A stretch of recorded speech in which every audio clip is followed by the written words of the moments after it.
Israel is never too secure, as you know. We are in the aftermath of the Syrian crisis over the chemical weapons. We are waiting to see whether Egypt will settle down, and Jordan is also in a kind of upheaval.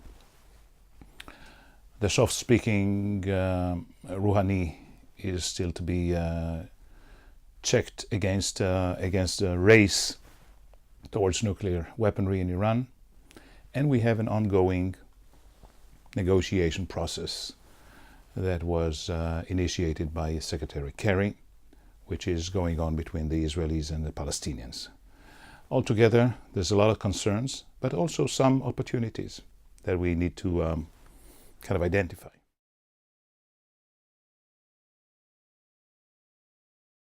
Israel has to stay on the sidelines as it did up to now, because we don't want to get involved in any domestic kind of problematic situation around us.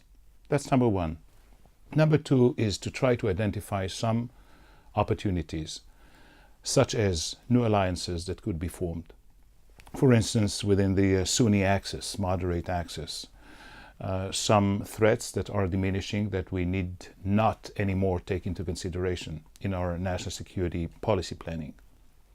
And we also have some opportunities in terms of the Arab League, the Arab Peace Initiative, for instance, that could be used currently in order to serve as a basis for further negotiations, not with the Arab League in itself, but with some members of the Arab League that have common interests or common concerns with Israel. So all of this is not just a source of concern, despite the fact that we are not in a very stable situation around us.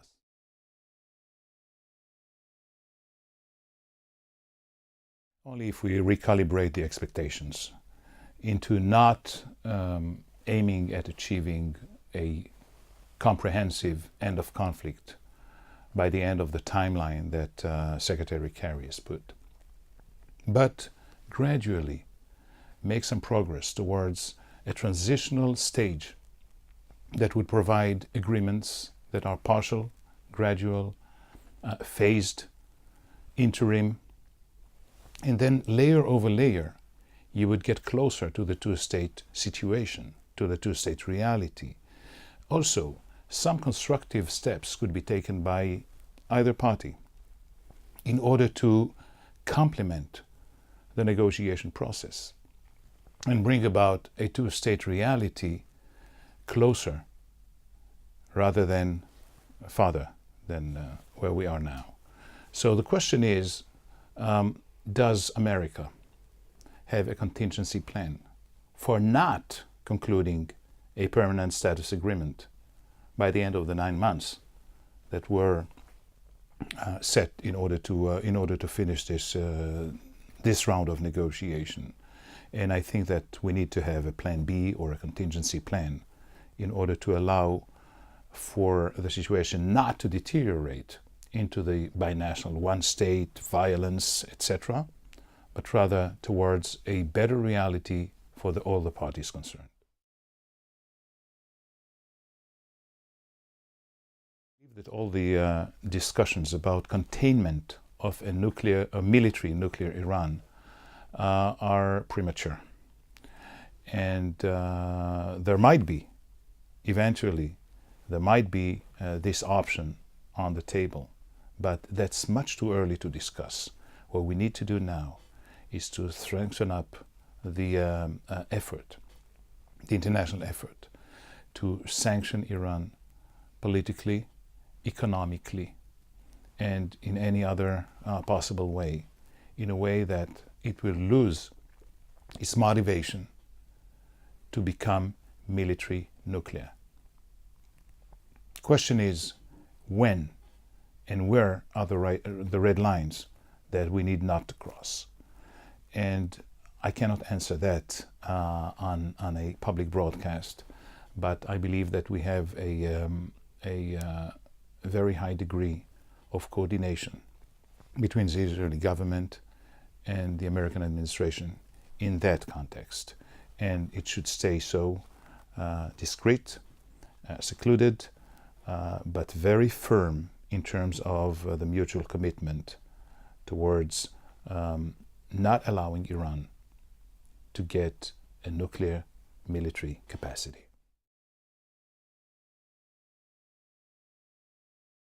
I believe that it all starts from determining the national interests.